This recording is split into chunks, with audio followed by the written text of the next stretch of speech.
अस्सलाम वालेकुम मेरे प्यारे viewers, welcome to my channel. उम्मीद करती हूँ कि आप सब खैरियत से होंगे। आज का टॉपिक कमेंट्स रिस्पांस का है। वो लोग जिन्होंने कमेंट्स किए हुए हैं उनको तो उनके आंसर्स मिलने ही वाले हैं, लेकिन ये वीडियो उन लोगों के लिए भी इंफॉर्मेटिव होने वाली है जिन्होंने कमेंट्स नहीं भी किए हुए, क्योंकि बहुत से बैंकिंग के बेसिक क्वेश्चन ऐसे होते हैं जो आपके माइंड में होते हैं और आपको क्लैरिफाई नहीं हो रहे होते हैं।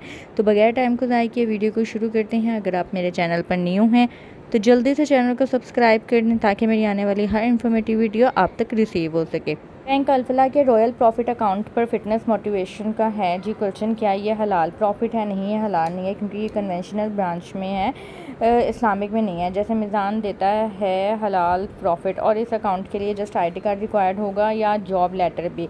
देखेंगे एक प्रॉपर अकाउंट है, प्रॉपर डॉक्यूमेंटेशन के साथ आपका ये अकाउंट ओपन होगा। आपको सोर्स ऑफ इनकम के डॉक्यूमेंटेशन देने होंगे, और ये हलाल, मैं हलाल हराम में नहीं जाऊंगी, लेकिन मैं आपको यही कहूँगी कि ये इस्लामिक नहीं है, ये कन्वेंशनल ब्रांच में ओपन हुआ हुआ सेविंग अकाउंट है, जिसके ऊपर मिलने वाला मुनाफा इंटरेस्ट बेस पे आता है, यानी कि सूद बेस पे आता है। डिसीज्ड बैंक अकाउंट के ऊपर नेक्स्ट रज़ा हुसैन का है कमेंट, अगर जिसको नॉमिनेट कर रहे कोर्ट के स्पेसिफिक लाइन के मुताबिक उसके बाद स्टैम्प पेपर एप्लीकेशन वो अकेले बंदे के नाम पे अप्लाई करके अमाउंट मिल जाएगी, या उसके बाद भी सबको एप्लीकेशन और सबके स्टैम्प पेपर साथ लगाने पड़ेंगे? इसके बारे में मैंने ये डिसीज्ड बैंक अकाउंट की वीडियो में ईच एंड एवरीथिंग सब कुछ क्लियर किया हुआ है। मैं फिर भी आपको बता देती हूँ। देखें, इसमें मैंने आपको कहा था कि जो कोर्ट से आप बनवाते हैं ना ऑर्डर्स, उसके ऊपर सिर्फ एक बंदे का नाम लिखा हुआ होता है कि ये बंदा आपके बिहाफ पे रिसीव कर सकता है। एक बंदा सबके बिहाफ पे रिसीव कर सकता है, उसको नॉमिनेट किया जाता है, लेकिन जो चेक बनते हैं, जो पेमेंट बनती है, वो सबकी अलग अलग बनाई जाती है।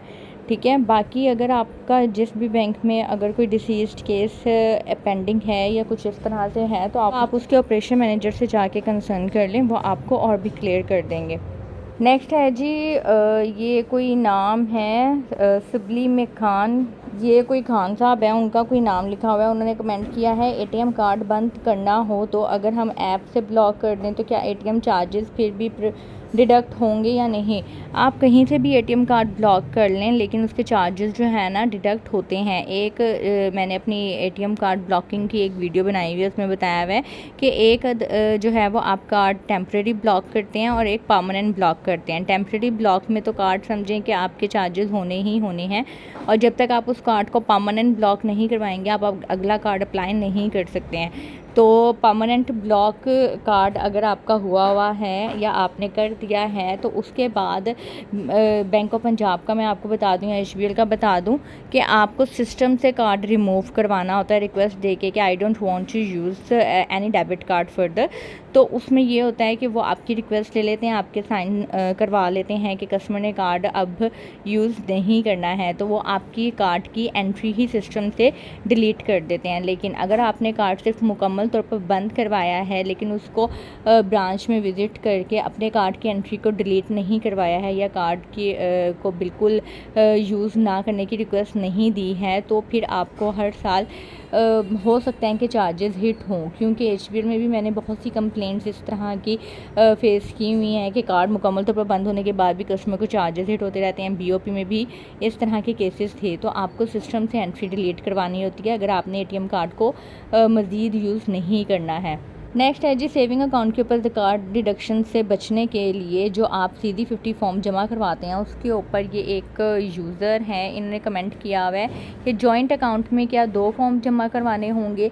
जी बिल्कुल, मैंने वीडियो में भी अच्छे से एक्सप्लेन किया हुआ है। मैं यहाँ भी आपको बता देती हूँ कि अगर जॉइंट अकाउंट होल्डर्स हैं और सेविंग अकाउंट है, तो दोनों बंदों के, यानी कि जितने भी जॉइंट होल्डर्स हैं, सबके अपने अपने नाम के स्टैम्प पेपर आएंगे और वो अलग अलग एफिडेविट देंगे। इन केस अगर माइनर अकाउंट है, सेविंग अकाउंट है, तो फिर गार्डियन के नाम का एक ही बनेगा स्टैम्प पेपर, और उसी के बिहाफ पे जो है वो ज़कात एग्जम्पशन फॉर्म सबमिट होगा। नेक्स्ट है जी, Askari bank all debit cards पर कंस्ट्रक्शंस विद स्किल्स का एक कमेंट है, एनुअल चार्जेस किस मंथ में लगते हैं? ये आपके कार्ड के ऊपर 2 डेट्स लिखी हुई होती हैं, एक एक्सपायरी की वैलिड थ्रू के नाम से और एक कार्ड की इशूइंग डेट लिखी हुई होती है।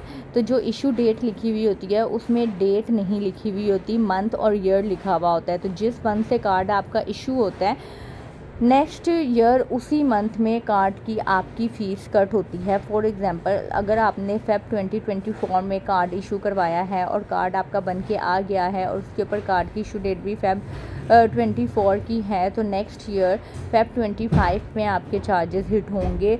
उस टाइम के अकॉर्डिंगली जो भी चार्जेस चल रहे होंगे वो आपके डिडक्ट होंगे। नेक्स्ट है जी, ये मैंने एक बैंक अल्फला का पहचान सेविंग अकाउंट पर वीडियो बनाई थी। उस पर फिटनेस मोटिवेशन का कमेंट है कि क्या ये इस्लामिक है। इस्लामिक नहीं है। मैंने कितनी दफ़ा क्लियर किया है कि हर बैंक की जो है वो इस्लामिक ब्रांचेस और इस्लामिक अकाउंट अलग होते हैं और कन्वेंशनल ब्रांचेस में खोले गए सेविंग अकाउंट अलग होते हैं। ठीक है, तो ये कन्वेंशनल है, ये इस्लामिक नहीं है, और जब भी इस्लामिक होगा वो मैं मेंशन कर दूंगी। नेक्स्ट है डिफेंस सेविंग सर्टिफिकेट के ऊपर तुराब अहमद का कि हर साल प्रॉफिट लेकर री इन्वेस्ट करना होता है या ऑटोमेटिक हो जाता है। डिफेंस सेविंग सर्टिफिकेट में ऑटोमेटिक हो जाता है, 10 साल के लिए होता है। ठीक है, आपने जिस साल में भी निकलवाने हैं आप उस साल में, फॉर एग्जांपल अगर आपने 5वें साल निकलवाने हैं तो ऐसा नहीं है कि आपको 5 साल तक दोबारा री इन्वेस्ट करना होगा। आप एक दफ़ा इन्वेस्ट करेंगे, उसके बाद 10 साल तक का टाइम है, आप साल में भी चाहें जाके निकलवा लें, बीच में दोबारा जाने की ज़रूरत नहीं है या री इन्वेस्ट की ज़रूरत नहीं है, वो ऑटोमेटिकली होता रहेगा। नेक्स्ट है allied bank platinum rewarding profit account के ऊपर आसिफ खान का जी अस्सलाम वालेकुम। वालेकुम अस्सलाम। क्वेश्चन ये है कि अलाइड बैंक में बिज़नेस अकाउंट नेम चेंज करने के लिए क्या तरीका होगा, ये लाजमी एसएमएस बता देना ज़रा, थैंक यू। एसएमएस मैं कमेंट रिस्पॉन्स कर सकती हूँ, एसएमएस वगैरह ऑफिशियली मेरा कोई नंबर नहीं है। देखें, ये डिपेंड करता है कि बिज़नेस अकाउंट कौन सा है आपका, सॉल प्रोप्राइटर का अकाउंट है या आपने पार्टनरशिप अकाउंट ओपन करवाया हुआ है या प्राइवेट लिमिटेड का अकाउंट है या इंडिविजुअल अकाउंट है।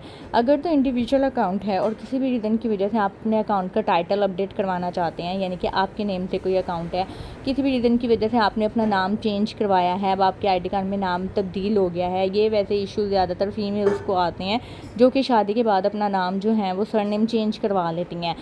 जैसे फॉर एग्ज़ाम्पल इकरा अब्बास से वो इकरा सलीम, यानी कि बाद में शादी के बाद इकरा सलीम ने हस्बैंड के साथ नाम रखवा लें, तो उस सिनेरियो में क्या होता है कि उनके कार्ड के ऊपर सरनेम चेंज हो जाता है, उनका नेम जो होता है, जो मेन नेम होता है वो चेंज हो जाता है, और फिर वो इधर उधर जो है वो परेशान होती फिरती हैं अपने डॉक्यूमेंटेशन के ऊपर और बैंक अकाउंट्स के ऊपर अकाउंट नाम जो है वो तब्दील करवाती रहती हैं।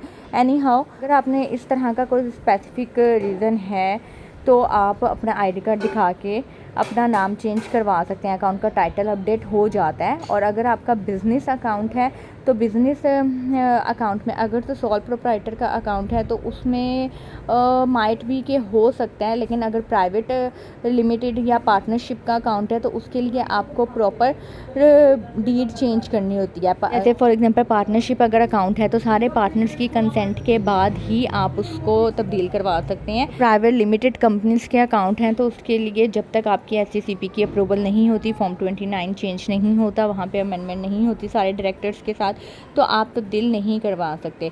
तो सिर्फ और सिर्फ इंडिविजुअल अकाउंट्स जो होते हैं, जो आपके अपने नेम पे होते हैं, उसका टाइटल अपडेट करवाना आसान है। बाकियों के लिए आपको ज़रा मेहनत करनी होगी या सम टाइम जो है वो रिस्ट्रिक्शंस आ जाती हैं चेंज करवाने में।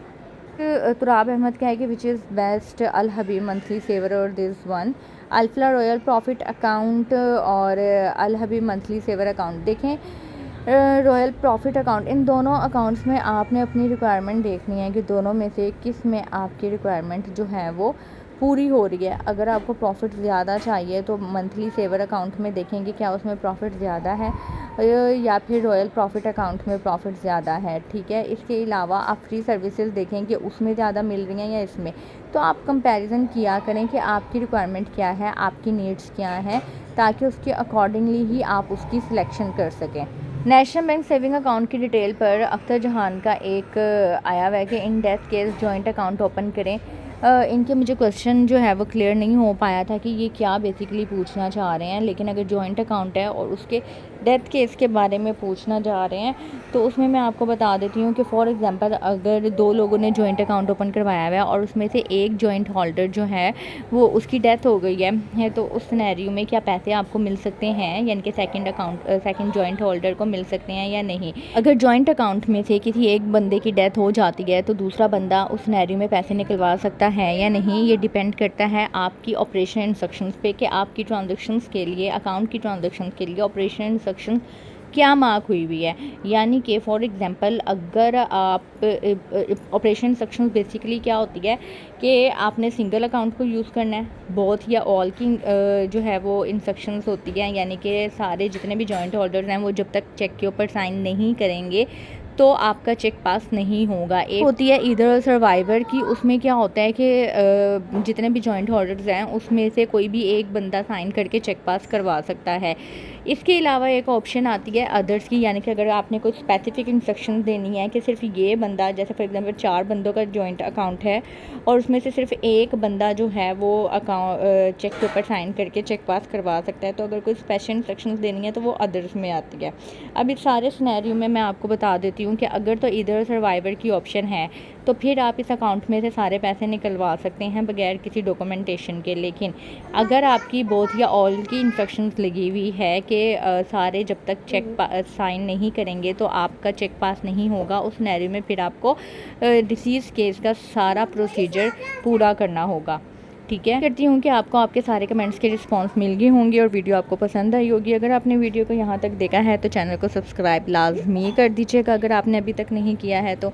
अपना ख्याल रखिएगा, दुआओं में याद रखिएगा। मुझे इजाज़त दें, अल्लाह हाफिज़।